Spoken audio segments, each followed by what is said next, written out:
After watching this video, I guarantee that you're gonna know how to make people love you more. This book, fire. I was reading it the other day and I was like, man, there are a lot of stuff in here that I do. So I was like, you know what, let me just do a video over some of these tips that are very effective actually. It enhances your communication skills. Like Pareto's principle, 20% determines 80%. Them small enhancements make a big difference. 92 little tricks for big success in relationships. If you haven't read it already, definitely a good read. We're definitely gonna be reading it in the community, Boost Your Life University. Link in the description if you wanna be part of the community. But yeah, your communication is responsible for 85% of your success. There's a lot of people out here who have great ideas, but they don't know how to communicate that idea to the people that are gonna help them bring that idea to life.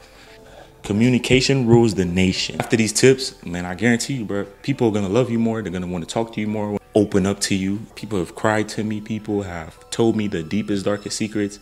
I'm like, why do you feel so comfortable sharing these things with me? Duh. Applied these tips. So let's get into it. Number one is the carrier pigeon kudos. The pigeons were used as a messenger in World War I and World War II. Like if you want to send a message to somebody in a different country or a different state, they use the pigeon. You're telling them something that somebody else told you about them, right? But the thing has to be positive for it to resonate on a deep level. Praising good behavior can lead to increasing that same behavior. A study published by the Journal of Personality and Social Psychology found that positive reinforcement, like praising people's good behavior, makes them do that thing more. Also, a researcher by the name of Zach E.T. said giving compliments and positive feedback has been shown to increase the levels of oxytocin, which is a chemical that is created during, sex. For instance, I was talking with so-and-so, John, Naomi, and she mentioned, or he mentioned to me that your kindness really made a difference in their day. So it's very clear that you have impact on the people around you. Simple. And you can do that with many other things. Like you don't have to do it as long as mine, but as long as you're just conveying a message from somebody else that's positive to the person that you're trying to talk to, they're going to want to engage more with you. They're going to want to talk to you more. If she was acting real stuck up and mean, and you tell her something like that, like you would watch them literally just change how they act just because you said somebody else said something about them that was positive. Yeah, I got your ear now. I can talk to you now. Okay. Giving indirect compliments. If she's bold, if she's the type of girl that approach a guy, to come up to you and talk to you, then you don't need to do indirect compliments. You can be direct with her. You can tell her straightforward. I was always told that once a girl uses masculine energy to approach you, you have to top that masculine energy to make her feel feminine. Right, so be direct. But if she's shy, by any means, or if she's more on the quieter side, she's, very intellectual, you want to do the indirect compliments, because what that does is it takes the pressure off for you to be just look thirsty and just look desperate. I don't like looking like that, me personally. Nah. Indirect compliments are the more subtle, flirtatious, of expressing interest and attraction that women love. Because a lot of people are very skeptical about things that they hear from other people. They have a hard time receiving compliments because they've been lied to before. So sometimes giving a direct compliment can trigger that, and they don't receive it. You actually get a negative response. When you ask people questions that kind of assume, it makes them receive it in a genuine way. It passes through her shield or her filter.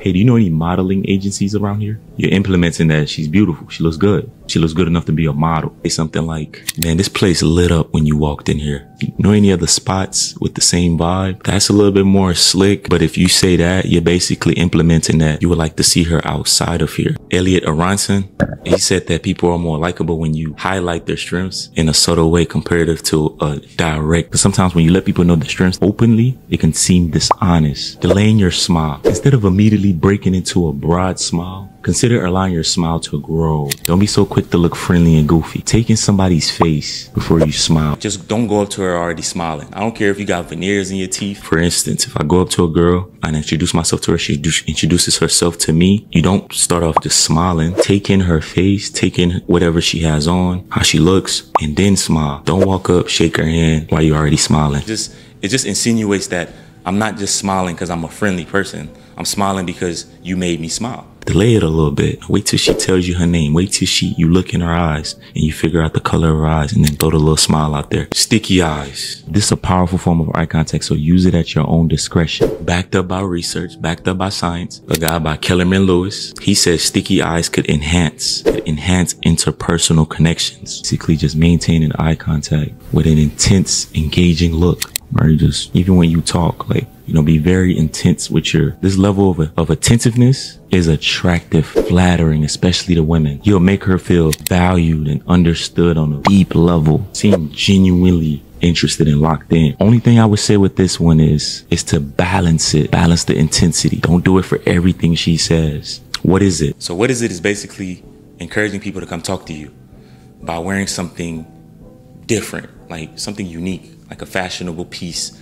I remember one time I wore these green tassel pants. The tassels were on the side. And these girls kept coming up to me like, oh, I like your pants. Ooh, what are those? Where'd you get those?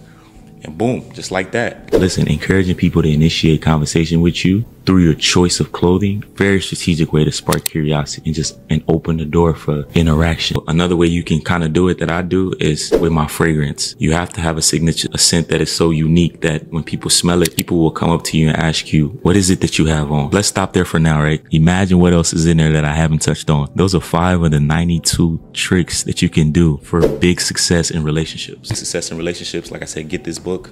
It's definitely worth it. If you're not going to do that, or you don't have anybody that you can read it with, well, feel free to join my school community, Boost Your Life University. Check it out. I put the link in the bio. So we're going to be touching on this book, dive into books that are banned. We're going to dive into books that are well known, all for the purpose of improving our communication. We won't only be developing communication and improving finances, improving our mental health, improving our mindset, improving our style, improving our hygiene, improving the colognes we wear. We're going to dive into all of these books to develop ourselves, to become the best version of ourselves. And also just being around other people, right, that have the same mindset. The summer is 114 days away.